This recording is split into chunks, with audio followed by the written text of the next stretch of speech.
With the world condemning Israel and with anti-Semitism on the rise, how do we respond? Listen to this.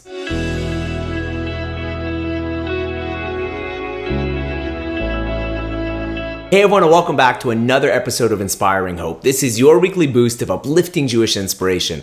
I'm Rabbi Tzvi Sytner, and on behalf of the villageshul.com, I want to thank everybody for listening. I also want to thank this week's sponsors. Today's talk is sponsored by Jack and Ruth Muscat in memory of the yahrzeit of Jack's father, Zelig ben Zalman Mendel Alav Shalom. May his neshama have Leah, and thank you for sponsoring. So, you may have heard about this story. Happened about a week ago. I was taking my 8-year-old daughter for a doctor's appointment downtown, and as I stepped outside my car onto the sidewalk, this guy who was passing by us looked at us, and he started cursing. And he said to me, "Jews should be gassed and burned." Now, as you can imagine, I was shocked. But unfortunately, this isn't surprising, because anti-Semitic attacks have been increasing all around the world.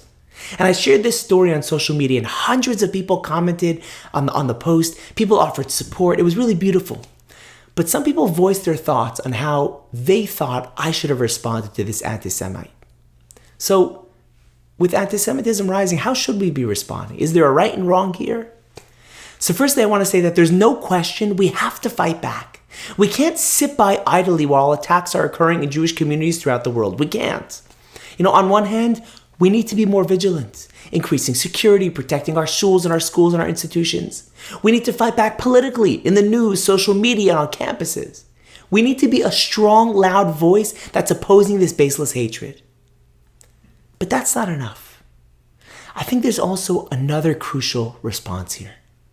You see, when anti-Semitism is on the rise, there's a natural tendency to want to hide so that we won't be targeted. And many Jews feel this real fear.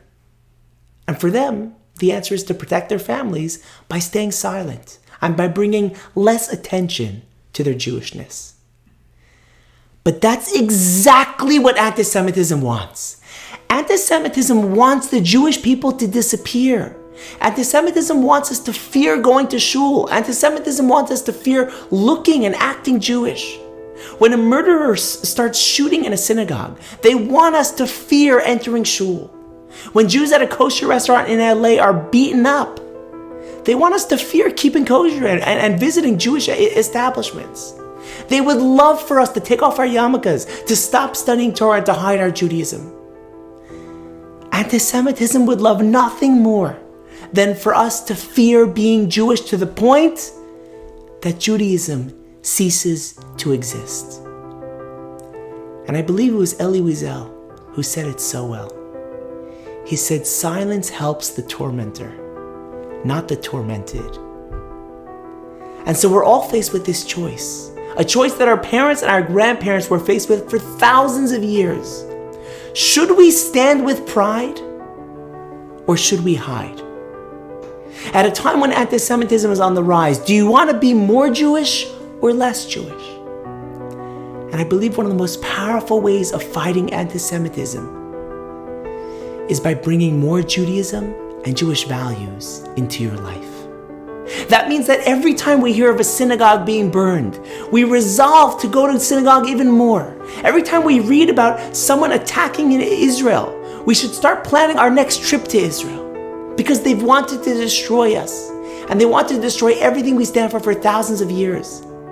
But by living and educating our children as Jews, by bringing more Torah and more mitzvahs into our lives, by practicing more Jewishly, we become the very opposite of what they want to achieve. As the famous saying goes, they tried to bury us, but they didn't realize that we were seeds. Now's our time to thrive. Thank you so much for listening. If you want to send me a message or sponsor the next episode, just email me at hope@h.com. Thanks for listening, and I'll see you next time.